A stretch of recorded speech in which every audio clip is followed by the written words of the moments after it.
Góðan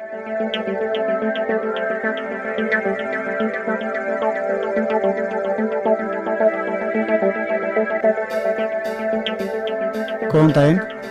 Velkomin á kynningu okkar hérna á Enterprise Europe Network sem ber yfirskriftina reynsla í Evrópuverkefnum og leita samstarfsaðilum.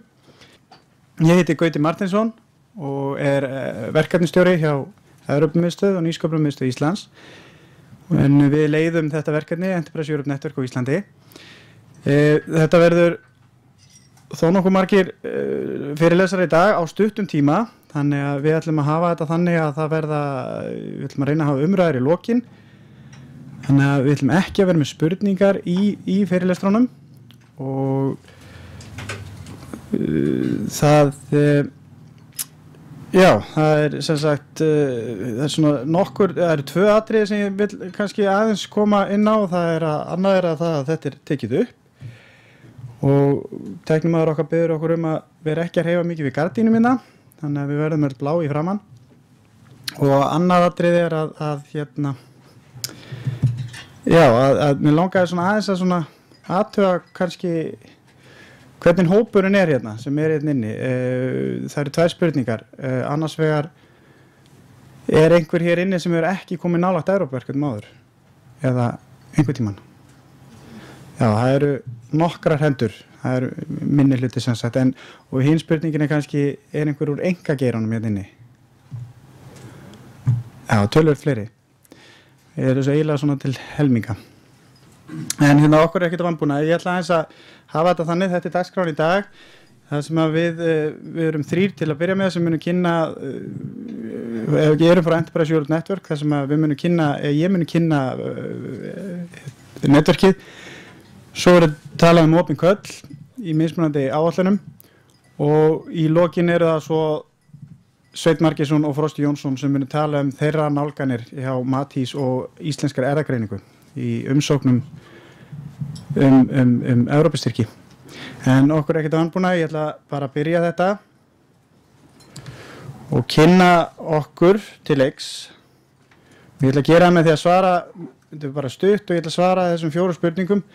Sem sagt, hvað Enterprise Europe Network fyrir hvernig virkar það og hvers vegna ættu þið í rauninni að nýta ykkur þetta. Og byrjum á því hvað það þetta samstarf 600 stofnana og fyrirtækja í yfir 50 löndum og hjá því starfa 3000 sérfræðingar. Skrifstofurnar veita fjölbreytta þjónustu á sviði viðskiptar, rannsóknar samstarfs í Evrópu og einnig aðgang að ýmsum viðskiptatækifærum, rannsóknarstarfi og tækni og þekkingar yfirfærslu. Þetta stærsta samstarfsnet sinna tegundar í heiminum og ég árætta að þetta 50 lönd, 600 skrifstofur, 3000 sérfræðingar. Þetta alveg gríðarlega öflugt netverk. Ísland hefur verið aðili að samskonar netverki eða þessu alveg í 15-20 ár. En þetta Evrópuverkefni sem tilheyrir samkeppnis- og nýsköpunaráætlun ESB. Opin köll verða akkurat kynnt hér og eftir í þeirri áætlun. Ísland með eitt konsortium með 3 partnera. Nýsköpunarmiðstöð Íslands leiðir verkefnið og Rannís og Íslandsstofa eru partnerar. Og þetta í rauninu eins og hvert annað Evrópuverkefni. Við reporterum og við þurfum alltaf að sækjum aftur og svo framvegis. Þannig við þekkjum þetta mjög vel. En fyrir hvern svo Enterprise Europe Network. Það fyrir lítil og meðalstór fyrirtæki, rannsóknaraðila, opinberar stofnanir og háskóla sem vilja efla samkeppnishæfni sína á alþjóðamarkaði. Við þjónustum aðalega meðal annars við samstarfsleit fyrir FP7 umsóknir, fyrir SIP umsóknir sem ég var rædd áðan og tækni og þekkingaryfirfærslu milli landa. Einnig að leita dreifingaðilum erlendis. En við erum með mismunandi eftir partnerum hvaða hlutverk við gegnum og Nýsköpunarmiðstöð Íslands sinnir öllum þessum verkefnum en Rannís sinnir FP7 umsókna samstarfsleit í varðandi það og Íslandsstofa þá með dreifingaræðila og líka upplýsingar tollamál, útboð og skattamál í Evrópu og svo framvegis en veita upplýsingar slíkt. Þjónustan alltaf gjaldfrjáls, ég tek það sérstaklega fram. Þetta bara hluti af stuðningsneti netinu á Íslandi. En hvernig virkar þetta svo? Þetta í rauninni þannig að við skönnum íslenska markaðinn, hvaða fyrirtæki eru á Íslandi, hvað eru að gera og þannig að við heimsækjum þau og greinum þeirra þarfir og hvort þau vilja leita samstarfsaðilum erlendis. Við útbúum auglýsingu eftir slíku samstarfi og svo hún birt í gagnabanka EN. Einnig sendum við tölvupósta á skilgreinda hópa innan netverksins til þess að minna á þessa auglýsingar. Hérna til dæmis Innovative Screening Software for Preventive Treatment of Diabetic Eye Disease. Þetta til dæmis auglýsing sem við settum inn. En svo býðum við bara eftir viðbrögum og þeim komið á framfæri til fyrirtækisins ef einhver lýsir áhuga á þessu akkurat. Jafnframt gagnabankinn vaktaði fyrir innlenda aðila. Þannig að við erum líka að skoða hvað erlendir aðilar að gera. Þannig að við aðilar úti virka nákvæmlega eins. Þannig að netverkið í þessu 600 skrifstofum öll að vinna að því nákvæmlega það sama. Og hér til dæmis einna leita að aðila í FP7-verkefni. Gagnabanka má finna á heimasíðu Enterprise Europe Network á Íslandi og það má finna það hérna vinstra megin. Þá opnast leitavélin og þetta eru til dæmis fjölmargir þarna eftir dagsetningum, prófílar eins og við köllum það eru auglýsingar eftir samstarfi og ef maður smellir á eitt þá kemur upp nánar viðkomandi. Hér akkurat einn að leita industrial partner fyrir Evrópuverkefni og þetta kemur frá Ítalíu, sýnist mér. Þannig að þetta eins og ég segi 50 lönd. Einnig eru fleiri leiðir nýttar til að koma á samstarfi. Við erum með fyrirtækjastefnumót sem eru haldin víða heim og fjölmörg á hverju ári. Það sem að við erum alltaf að byggja á þessum prófílum eða þessum auglýsingum þar sem við erum að lýsa þeim og förum hugsanlega með fyrirtæki erlendis eða hér. Það hefur verið og það sem að það eru 30 mínútna fundir og fólk getur haft alveg hátt í 10-15 fundi á dag ef að það það vinsælt. Sumir færri fundi.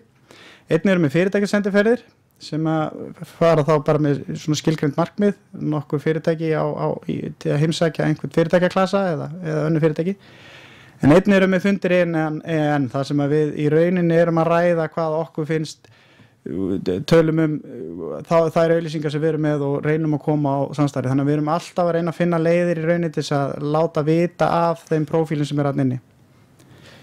Við sérhæfum okkur í mismunandi geirum og við erum til dæmis mikið í sjávarútvegi, upplýsingatækni og vistvænni orku, einnig í heilsutækni og fleiri geirum sem við einbeitum okkur að. En hvers vegna ættu við svo sem að nota þetta og okkur fannst bara best að láta viðskiptavini okkar svara því að þetta einfaldlega bara góð leið til þess að nota með öðru. Og hér til dæmis Klara sem að ná ágætis árangri erlendis, við hjálpa þeim að ná viðskiptasamböndum í Bandaríkjunum og Locatify á Íslandi, þeir hafa náð samstarfsaðilum í Evrópu